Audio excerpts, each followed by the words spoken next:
Selamat pagi saudara-saudari sekalian. Mungkin beberapa dari kita sering kali bertanya, mengapa Allah menciptakan segala sesuatu? Mengapa Allah menciptakan kita manusia? Apakah ini berarti bahwa Allah yang sebenarnya adalah yang maha kuasa, yang sempurna, dan kesempurnaan itu sendiri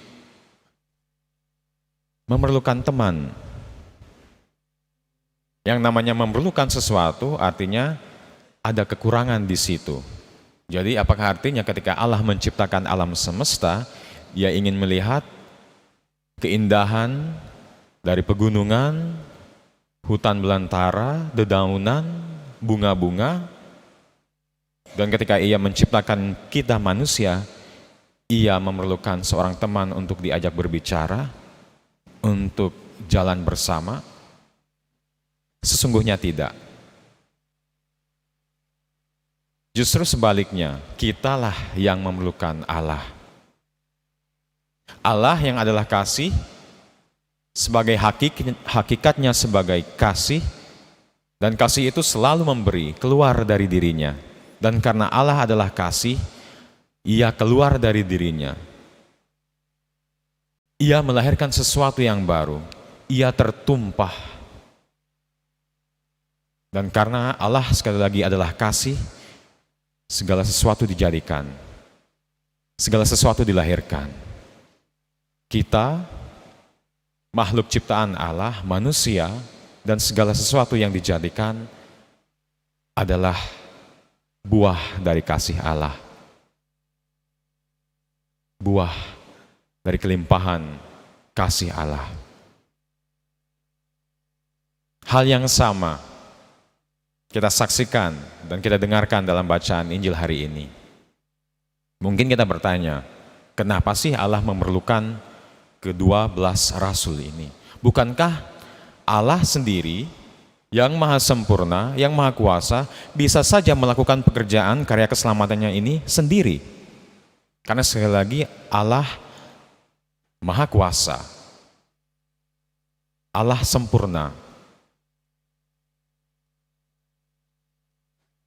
Tetapi sekali lagi dasar dari segalanya ini, para rasul dipanggil untuk ikut ambil bagian dalam karya keselamatan ini, untuk tugas perutusan ini, karena kasih.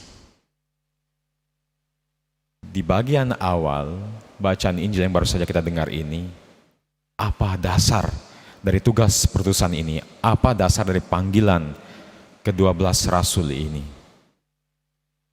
Karena Yesus memiliki hati yang tergerak oleh belas kasihan. Beberapa hari yang lalu kita baru saja merayakan hati Yesus yang Maha Kudus. Hati Yesus yang Maha Kudus ini selalu berkobar-kobar karena penuh kasih. Dan hal yang sama kita saksikan, kobaran hati Yesus yang penuh kasih, yang mau mengajak kita, bukan karena Allah tidak sempurna, bukan karena Allah tidak bisa melakukan apa-apa, tetapi sebenarnya ini adalah undangan dari Allah kepada kita, kepada ke-12 rasul ini, untuk mengalami hal yang sama. Apa? Hati Yesus itu sendiri, untuk mengalami kasih. Jadi ke-12 rasul ini, para murid yang mengikuti Yesus, dan sekarang kita semua yang hadir di sini dalam perayaan Ekaristi ini dipanggil oleh Allah, dipanggil oleh Yesus untuk mengalami kasih. Dan ada banyak sekali panggilan dalam kehidupan kita. Ada beberapa dalam gereja Katolik. Ada 3. Imamat, hidup bakti, membiara, para suster, frater, bruder. Kehidupan berkeluarga, suami istri dalam sakramen perkawinan. Dan satunya lagi, single blessedness, atau istilah kerennya, bahasa gaulnya jomblo forever gitu. Tapi jomblo yang satunya sedang mencari pasangan, dan ada satu single, hidup yang dialami sendiri, selibat, tidak menikah, tapi bukan hidup bakti, bukan bergaul, tetapi hidupnya diberikan untuk melayani. Setiap dari kita panggilan ini diajak oleh Allah untuk merayakan kasih. Dalam kehidupan keluarga misalnya, kita yang sudah mendengar dan merayakan kasih Allah, diajak juga.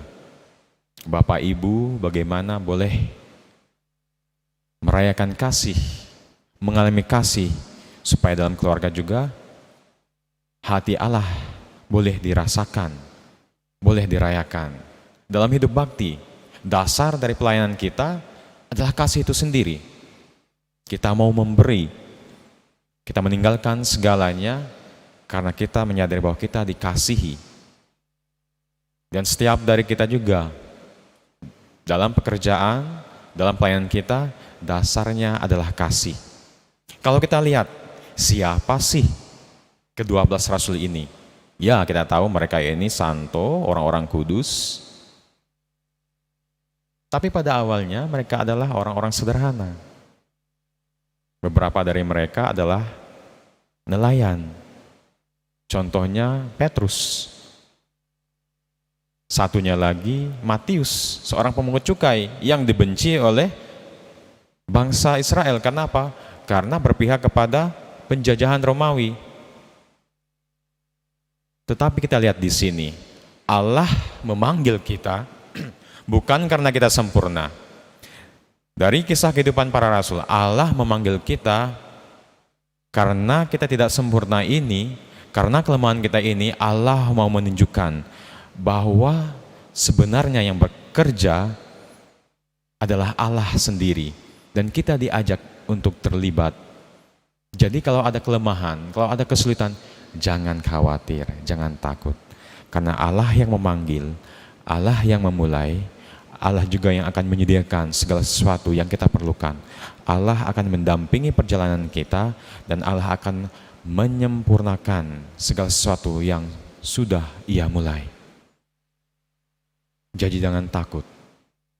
Dan kita lihat selalu ada pengharapan bagi kita, orang-orang lemah ini, orang-orang yang berdosa ini.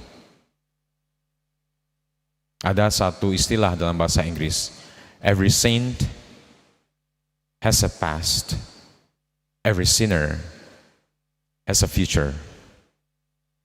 Atau setiap orang kudus, setiap santo-santa ini punya masa lalu.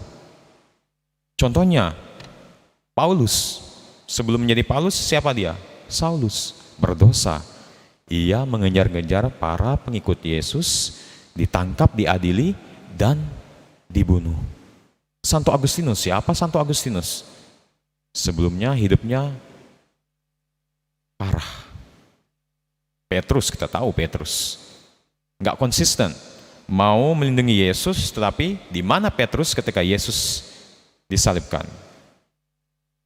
Tetapi ada pengharapan karena kasih. Every sinner has a future. Setiap pendosa punya masa depan, punya pengharapan buat kita. Karena apa? Karena kasih. Semoga kita bisa terus mendengarkan panggilan Allah untuk melayani, untuk bekerja di ladangnya Tuhan.